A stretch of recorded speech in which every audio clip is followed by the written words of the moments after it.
ವಕ್ರತುಂಡ ಮಹಾಕಾಯ ಸೂರ್ಯಕೋಟಿ ಸಮಪ್ರಭ ನಿರ್ವಿಘ್ನಂ ಕುರು ಮೇ ದೇವ ಸರ್ವಕಾರ್ಯೇಷು ಸರ್ವದಾ. ಶ್ರೀಮನ್ಮಹಾಗಣಾಧಿಪತಯೇ ನಮಃ. ನಮಸ್ಕಾರಾನ್ ಸಮರ್ಪಯಾಮಿ. ಗಣಪತಿ ಅಂತರ್ಗತ ವಿಶ್ವಂಬರ ಸುಪ್ರೀತ ಸುಪ್ರಸನ್ನೋ ವರದೋ ಭವತು. ಮಮ ಇಷ್ಟಕಾಮ್ಯಾರ್ಥ ಫಲಸಿದ್ಧಿರಸ್ತು. ಪ್ರಸಾದ ಹೂ ತೆಗೆದುಕೊಂಡು ತಲೆಯಲ್ಲಿ ಇಟ್ಕೋಬೇಕು. ಗಣಾಧಿಪತಿ ಪ್ರಸಾದಂ ಗೃಹಣಾಮಿ. ಜ್ಯೋತಿರ್ಭೀಮೇಶ್ವರ ವೃತ್ತ ಕಥೆ. ಪೂರ್ವದಲ್ಲಿ ನೈಮಿಷಾರಣ್ಯ ವಾಸಿಗಳಾಗಿದ್ದ ಶೌನಕಾದಿ ಮಹಾಮುನಿಗಳು ತಮ್ಮಲ್ಲಿಗೆ ಅತಿಥಿಗಳಾಗಿ ಆಗಮಿಸಿದ್ದ ಸೂತ ಪುರಾಣಿಕರನ್ನು ಕುರಿತು ಮಹಾತ್ಮ, ಸ್ತ್ರೀಯರು ಯಾವ ವ್ರತವನ್ನು ಆಚರಿಸಿದರೆ ತಾವು ದೀರ್ಘ ಸುಮಂಗಲಿಯೂ ಸುಖ ಸಂಪದವುಳ್ಳವರು ಪತಿ ಸುಖವುಳ್ಳವರು ಆಗುವರೋ ಅಂತಹ ಉತ್ತಮೋತ್ತಮವಾದ ವ್ರತವೊಂದನ್ನು ನಮಗೆ ತಿಳಿಸಬೇಕೆಂದು ಪ್ರಾರ್ಥಿಸಿದರು. ಆಗ ಸೂತ ಮಹಾಮುನಿಗಳು ಶೌನಕಾದಿಗಳನ್ನು ಕುರಿತು ಹೀಗೆ ಹೇಳಿದರು.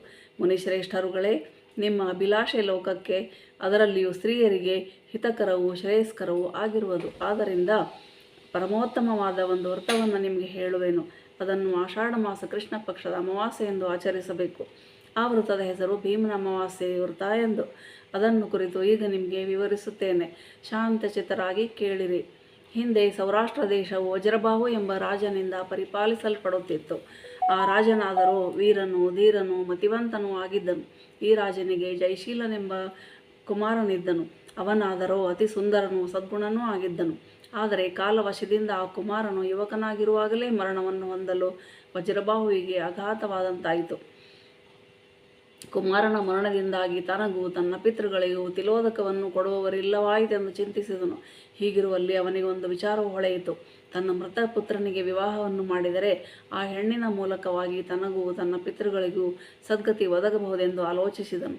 ರಾಜನು ತನ್ನ ಮೃತ ಪುತ್ರನಿಗೆ ಹೆಣ್ಣು ಕೊಟ್ಟವರಿಗೆ ಅತ್ಯಧಿಕವಾದ ಧನವನ್ನು ಕೊಡುವುದಾಗಿ ಪ್ರಕಟಿಸಿದನು. ಅದೇ ನಾಡಿನಲ್ಲಿ ಸುಸಂಸ್ಕೃತನೂ ವೇದಶಾಸ್ತ್ರ ಪಾರಂಗತನೂ ಆದ ಬ್ರಾಹ್ಮಣನೊಬ್ಬನಿದ್ದನು. ಅವನಾದರೂ ಕರ್ಮವಶದಿಂದ ದಟ್ಟ ದರಿದ್ರನಾಗಿದ್ದನು. ಆದರೆ ಅವನ ಭಾಗ್ಯಕ್ಕೆ ಸುಶೀಲೆಯಾದ ತನ್ನ ಕುವರಿಯರಲ್ಲಿ ಒಬ್ಬಳನ್ನು ಹಣದಾಸೆಯಿಂದಾಗಿ ಮೃತ ರಾಜಕುಮಾರನಿಗೆ ಧಾರೆ ಎರೆದು ಕೊಟ್ಟನು. ಇದರಿಂದ ರಾಜನ ಇಷ್ಟಾರ್ಥವು ಈಡೇರಿತು. ವಿವಾಹ ನಂತರದಲ್ಲಿ ರಾಜನು ರಾಜಕುಮಾರನ ಶವವನ್ನು ಸ್ಮಶಾನಕ್ಕೆ ಸಾಗಿಸಿ ಅಲ್ಲಿ ಚಿತೆಯನ್ನು ಏರ್ಪಡಿಸಿದನು. ತನ್ನ ಸೊಸೆಯನ್ನು ಕರೆದು ಚಿತೆಗೆ ಬೆಂಕಿಯನ್ನು ಇಡುವಂತೆ ಹೇಳಿದನು. ಆಕೆಯಾದರೂ ಮಂಗಳ ದ್ರವ್ಯಗಳಿಂದಲೂ ಸಕಲಾಭರಣಗಳಿಂದಲೂ ಶೋಭಿತಳಾಗಿ ಪರಿಶುದ್ಧ ಮನಸ್ಸಿನಿಂದ ಭಕ್ತಿಭಾವದಿಂದ ಪರಮಾತ್ಮನನ್ನು ಧ್ಯಾನಿಸುತ್ತಾ ಶಾಂತ ಚಿತ್ತದಿಂದ ಚಿತೆಗೆ ಅಗ್ನಿಸ್ಪರ್ಶವನ್ನು ಮಾಡಿದಳು. ದೈವಲೀಲೆ ಎಂಬಂತೆ ಆ ಕೂಡಲೇ ಆಕಸ್ಮಿಕವಾಗಿ ಮಳೆಯು ಬಂದು ಚಿತೆಗೆ ಹಚ್ಚಿದ್ದ ಬೆಂಕಿಯು ಆರಿಹೋಯಿತು. ಸೂರ್ಯಾಸ್ತವಾಯಿತು. ಜಲಪ್ರವಾಹವು ಹೆಚ್ಚಾಯಿತು. ಗಾಢವಾಗಿ ಕತ್ತಲೆಯು ಆವರಿಸಿತು. ಇಂತಹ ಭೀಕರ ಸನ್ನಿವೇಶದಲ್ಲಿಯೂ ರಾಜನು ತನ್ನ ಪರಿವಾರದೊಂದಿಗೆ ಅರಮನೆಗೆ ಹೊರಟು ಹೋದನು. ಆದರೆ ಆ ಸಾಧ್ವಿಮಣಿಯು ಅಂತಹ ಸನ್ನಿವೇಶದಲ್ಲಿಯೂ ಪತಿಯ ಶವವನ್ನು ಬಿಟ್ಟು ಹೋಗಲಾರದೆ ಅಲ್ಲಿಯೇ ಉಳಿದುಕೊಂಡಳು. ಅವಳ ಮನದಲ್ಲಿ ಭೀತಿಯು ಆವರಿಸಿತು. ಅವಳು ದುಃಖಾತಿಶಯದಿಂದ ಕೂಡಿದ ಪರಮಾತ್ಮನಲ್ಲಿ ಮೊರೆಯಿಟ್ಟಳು. ಹೇ ಭಗವನ್, ಪೂರ್ವದಲ್ಲಿ ನಿನ್ನ ಕರುಣೆಯಿಂದ ಮಾರ್ಕಂಡೇಯನು ಚಿರಂಜೀವಿಯಾದನು. ಶವನನು ದೀರ್ಘವಾದ ಆಯುಷ್ಯವನ್ನು ಪಡೆದನು. ಅಗ್ನಿ ಮನ್ಮಥರು ಪುನರ್ಜೀವವನ್ನು ಪಡೆದರು. ಶ್ವೇತವಾಹನನು ಪೂರ್ಣಾಯುಷ್ಯವನ್ನು ಪಡೆದನು. ನಿನ್ನ ದಯೆಯಿಂದಲೇ ರತಿದೇವಿಯು ಮಾರ್ಕಂಡೇಯನ ಸತಿಯು ಅಗ್ನಿಯ ಪತ್ನಿಯರಾದ ಸ್ವಾಹ ಸ್ವಾಧಾದೇವಿಯರು ಪುತ್ರರನ್ನು ಪಡೆದರು. ಹೀಗಿರುವಲ್ಲಿ ನಾನು ಮಾಡಿದ ಅಪರಾಧವೇನು? ನನಗೇಕೆ ಈ ಘೋರ ಶಿಕ್ಷೆ? ದಯಾಮಯ, ನೀನು ನನ್ನನ್ನು ಅನಾಥಳನ್ನಾಗಿ ಮಾಡಿದೆ. ನಿನ್ನ ಕೃಪಾ ಕಟಾಕ್ಷವನ್ನು ಬೀರಿ ನನ್ನನ್ನು ಕಾಪಾಡು ಎಂದು ಪರಿಪರಿಯಾಗಿ ಬೇಡಿಕೊಂಡಳು. ದೀನರಕ್ಷಕನಾದ ಪರಮೇಶ್ವರ ಸ್ವಾಮಿಯು ಸತಿ ಸಹಿತನಾಗಿ ಪ್ರತ್ಯಕ್ಷನಾಗಿ, ಮಗಳೇ, ನಿನ್ನ ಕೋರಿಕೆ ಏನು ಎಂದು ಕೇಳಲು ಆ ಕುಮಾರಿಯು, ದೀನರಕ್ಷಕನೇ, ನನಗೆ ಸೌಭಾಗ್ಯ ಸಂಪತ್ತನ್ನು ನೀಡು ಎಂದು ಕೇಳಿಕೊಂಡಳು. ಆಗ ಗಿರಿಜಾರಮಣನು, ಮಗಳೇ, ನಿನಗೆ ಸೌಭಾಗ್ಯ ಸಂಪತ್ತನ್ನು ನೀಡಬಲ್ಲ ಅತ್ಯಂತ ಶುಭಪ್ರದವಾದ ವ್ರತವೊಂದಿದೆ. ನಾನು ನಿನಗೆ ಅದನ್ನು ಹೇಳುವೆನು. ಆಷಾಢ ಮಾಸದಲ್ಲಿ ಕೃಷ್ಣ ಪಕ್ಷದ ಅಮಾವಾಸ್ಯೆಯ ದಿನದಲ್ಲಿ ಮಂಗಳ ಸ್ನಾನ ಮಾಡಿ ಭಕ್ತಿಭಾವದಿಂದ ಕೂಡಿ ಪೂಜಾ ಸ್ಥಳವನ್ನು ಶುದ್ಧಿ ಮಾಡಿ ಪಂಚವರ್ಣದ ರಂಗವಲ್ಲಿಯನ್ನಿಟ್ಟು ಅಲಂಕರಿಸಬೇಕು.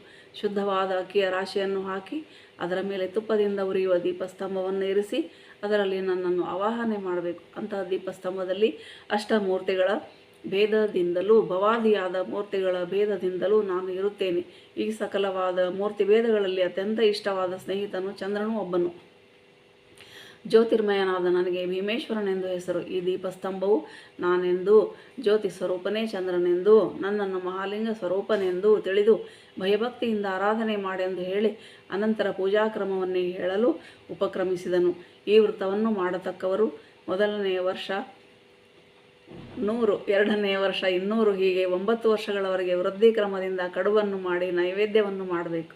ಅಕ್ಕಿಯ ಹಿಟ್ಟಿನಿಂದಲೂ ಮಾಡಬಹುದು. ಗಂಧ, ಪುಷ್ಪ, ಧೂಪಗಳಿಂದ ನನ್ನನ್ನು ಪೂಜಿಸಿ ನೈವೇದ್ಯವನ್ನು ಮಾಡಿದ ನಂತರ 1ನೇ ವರ್ಷ 10, 2ನೇ ವರ್ಷ 20, ಹೀಗೆ 9 ವರ್ಷಗಳ ಪರ್ಯಂತವೂ ಹೆಚ್ಚಿಸುತ್ತಾ ಬ್ರಾಹ್ಮಣರಿಗೆ ದಾನ ಮಾಡಬೇಕು.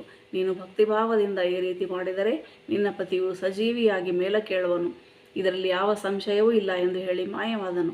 ಬಳಿಕ ಆಕೆಯು ಅಂತೆಯೇ ಮಣ್ಣಿನ ದೀಪಸ್ತಂಭವನ್ನು ಮಾಡಿ ಸಮೀಪದಲ್ಲಿದ್ದ ಆಲದೆಲೆಗಳನ್ನು ವೀಳ್ಯದೆಲೆಯಾಗಿಯೂ ಅದರ ಕಾಯಿಗಳನ್ನು ಅಡಕೆಯಾಗಿಯೂ ಮಾಡಿಕೊಂಡು ಅಲ್ಲಿದ್ದ ಗರಿಕೆಯ ಹುಲ್ಲುಗಳನ್ನೇ ಹೂಗಳಂತೆ ಭಾವಿಸಿಕೊಂಡು ಮಣ್ಣಿನಿಂದಲೇ ಕಡುಬುಗಳನ್ನು ಮಾಡಿ ಧೂಪ ದೀಪಾದಿಗಳನ್ನು ಮನಸ್ಸಿನಲ್ಲಿಯೇ ಸ್ಮರಿಸಿ ಭಕ್ತಿಯಿಂದ ಪೂಜೆಯನ್ನು ಮಾಡಿದಳು. ಈ ಪೂಜೆಯ ಮಹಿಮೆಯಿಂದ ದೇವರು ಅನುಗ್ರಹಿಸಲಾಗಿ ಬಂಗಾರದ ಗೋಡೆಗಳಿಂದಲೂ ರತ್ನಖಚಿತವಾದ ಕಂಬಗಳಿಂದಲೂ ನಿರ್ಮಿತವಾದ ಭವನವೊಂದು ಸಿದ್ಧವಾಯಿತು. ಮೂಲೆ ಮೂಲೆಗಳಲ್ಲಿಯೂ ನವರತ್ನಗಳು ರಾಶಿರಾಶಿಯಾಗಿ ಬಿದ್ದಿದ್ದವು. ಚಿತೆಯು ರತ್ನದ ಮಂಚದಂತೆ ಹೊಳೆಯುತ್ತಿತ್ತು. ರಾಜಕುಮಾರನು ಜೀವವನ್ನು ಹೊಂದಿದನು. ಚತುರಂಗ ಬಲವೂ ಅಲ್ಲಿ ನಿಂತಿತು. ಈ ರೀತಿಯಾಗಿ ತನ್ನ ಸ್ಥಿತಿಯು ಮಾರ್ಪಾಡಲು ತಾನು ಆಶ್ಚರ್ಯಭರಿತಳಾದಳು. ರಾಜಕುಮಾರನಾದರೂ ನಿದ್ರೆಯಿಂದ ಎಚ್ಚೆತ್ತವನಂತೆ ಮೇಲಕ್ಕೆದ್ದು ಪಕ್ಕದಲ್ಲಿದ್ದ ಕನ್ಯಾಮಣಿಯಿಂದ ನಡೆದ ವೃತ್ತಾಂತವನ್ನೆಲ್ಲ ಕೇಳಿ ಆನಂದಭರಿತನಾದನು. ಮರುದಿನ ರಾಜಭಟರು ಬಂದು ನೋಡಿ ಆಶ್ಚರ್ಯದಿಂದ ರಾಜನಲ್ಲಿಗೆ ಬಂದು ನಡೆದುದನ್ನೆಲ್ಲ ವಿಷದಪಡಿಸಿದರು. ದೊರೆಯು ಕೂಡಲೇ ಬಂದು ಸೊಸೆಯಿಂದ ನಡೆದುದನ್ನು ತಿಳಿದು ಆನಂದಪಟ್ಟು ಮಗನನ್ನು ಗಡಾಲಿಂಗನ ಮಾಡಿ ಸೊಸೆಯನ್ನು ಸಮಾಧಾನಪಡಿಸಿ ಬ್ರಾಹ್ಮಣರಿಗೆ ದಾನ ಧರ್ಮಗಳನ್ನು ಮಾಡಿ ಬಹಳ ಸಂತೋಷದಿಂದ ಸಕಲರೊಡನೆ ಅರಮನೆಯನ್ನು ಸೇರಿ ಸುಖದಿಂದಿದ್ದರು. ಹೀಗೆಂದು ಸೂತ ಪುರಾಣಿಕರು ಶೌನಕಾದಿಗಳಿಗೆ ಹೇಳಿದರು. ಸ್ಕಂದ ಪುರಾಣದಲ್ಲಿನ ಭೀಮನಾಮಾವಾಸ್ಯೆಯ ವೃತ್ತಕಥೆಯು ಸಂಪೂರ್ಣವು.